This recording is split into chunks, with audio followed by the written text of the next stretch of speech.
ជំរាបសួរចាអញ្ចឹងក្នុងវីដេអូនេះយើងនឹងមើលចាក្បាច់មួយឈ្មោះថា pyramid ចាអញ្ចឹង pyramid pose គឺយើងធ្វើ target ទៅលើជើងចាហើយក៏ដូចជាម្ដុំក្បាលពោះចាគឺពេលដែលយើងបត់ខ្លួនយើងចាអញ្ចឹងអត្ថប្រយោជន៍ក៏បានមកដល់ការរំលាយអាហារចាហើយ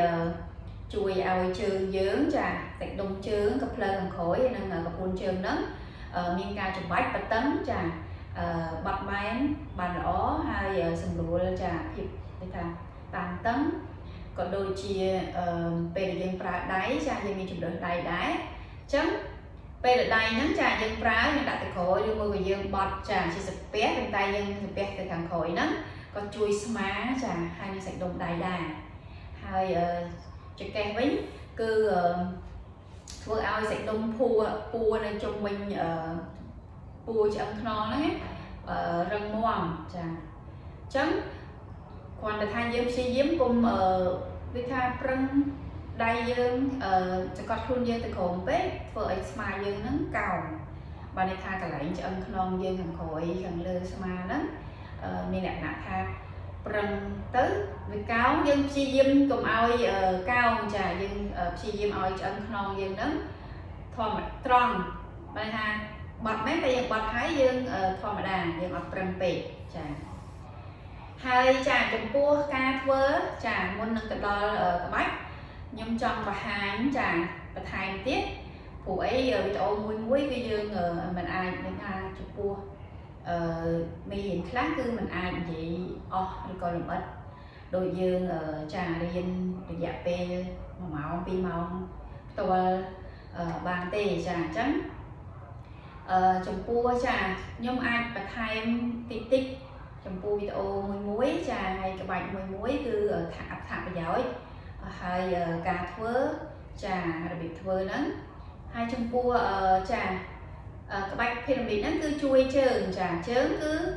តំណាងឲ្យ root chakra ចាដោយសារតែនៅក្នុង yoga ចាបើយើងចាមើលទៅក្នុងវីដេអូខ្ញុំមុនខ្ញុំបានបង្ហាញថាចាការធ្វើក្បាច់ yoga ចាឈ្មោះថា yoga asana ហ្នឹងគឺជាមេធាងមួយចាអញ្ចឹងក្នុង yoga មានទាំងអស់8មេធាងអញ្ចឹងទាំង8ហ្នឹងគឺត្រូវតែរៀនហើយអនុវត្តចាអញ្ចឹងនៅក្នុងហ្នឹងមានលំហាត់មានការធ្វើហើយព្រោះអ្នកដែលធ្វើ yoga វាច្រើនដូចយើងអ្នកគេការរៀនគាត់ឲ្យឧទាហរណ៍ដូចយើងទៅរកមាសអញ្ចឹងណាចឹងយើងមិនមែនថាមិនទាន់បានឃើញជាលទ្ធលក្ខណៈថាយើងគ្រាន់ទៅរែងមាសយើងអត់ទាន់ឃើញជាលទ្ធផលចុងក្រោយហងយើងក៏ដកថយឬក៏យើងឈប់យើងបាត់បង់ជំនឿឬក៏លេខា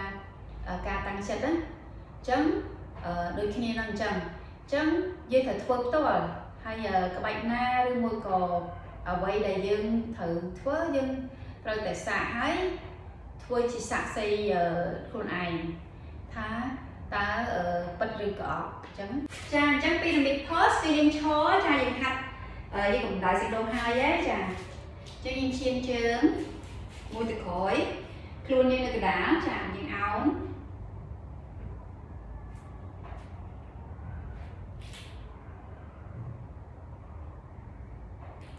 ចាយើងទុក pose ហ្នឹងឲ្យបាន5ដង្ហើមទៅចាហើយចំពោះជង្គង់យើងកុំគេថាប្រឹងជង្គង់ពេកចាអញ្ចឹងបើសិនជាជង្គង់មានអារម្មណ៍ថាតឹងយើងអាចបន្ទន់ជង្គង់បន្តិចចាបធូរជង្គង់បន្តិចហើយព្យាយាមកុំសង្កត់លើជង្គង់នឹងខ្លាំងពេកចាអញ្ចឹងបបផ្សាយខ្ញុំផ្ទាល់ខ្ញុំធ្លាប់ឃើញគេដូចថាហាត់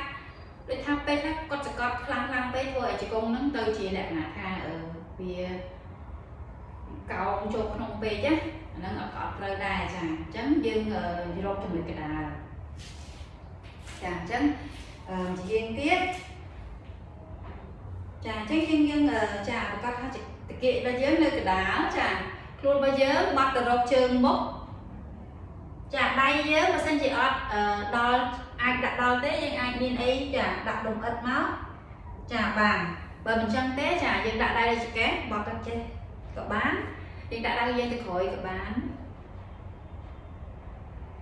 ចាអញ្ចឹងនៅពេលដែលយើងធ្វើចាយើងនឹងដឹងខ្លួនឯងចាទៅសាច់ដុំកន្លែងណាទៅសៃកន្លែងណាហើយនឹងតម្លាក់កន្លែងណាដែលយើងគួរតែ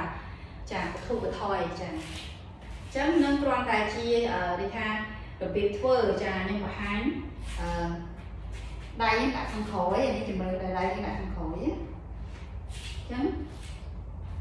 ចាយើងឈានជើងខ្លួនយើងនៅកណ្ដាលចាជង្គង់យើងចាជាមួយនឹងមេជើងឲ្យបាញ់រកគ្នាបានថាយើងអត់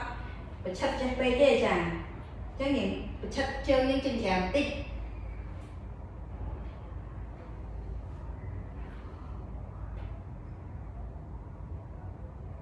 ចឹងក៏បានចានេះដាក់មកក្រោយក៏បានយើងជាប់ចង្កេះក៏បានចឹងក្បាច់ហ្នឹងគឺជួយចាចង្កេះកន្លែងនេះទៅខាងក្រោយនេះហើយពេលយើងចាបត់ដៃយើងដូចស្ពះកាឈុកហ្នឹងយើងបត់ខ្លួនយើងចង់យឺត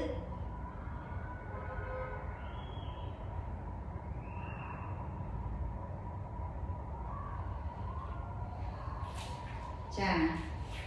ខ្ញុំធ្វើបង្ខាំទៀត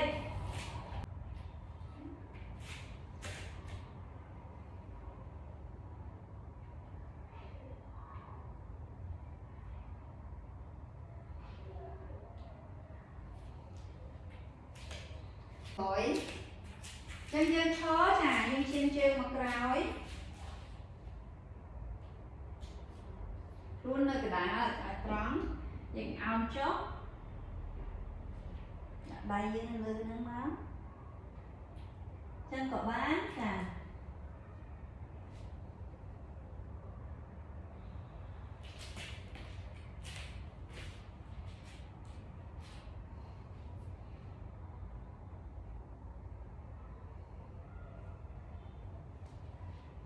នេះបត់ដៃយ៉ាងណាហើយចាំចាំ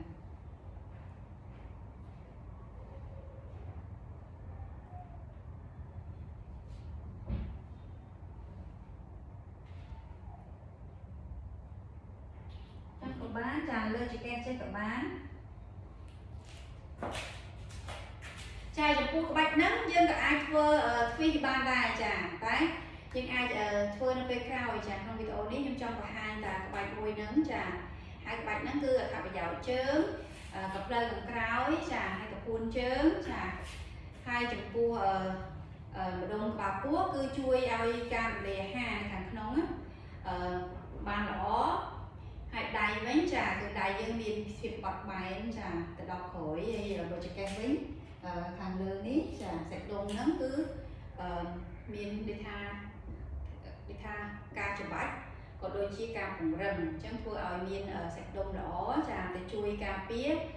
ឆ្អឹងខ្នងយើងជាពិសេសឆ្អឹងកន្លែងចង្កេះហ្នឹងចាអញ្ចឹង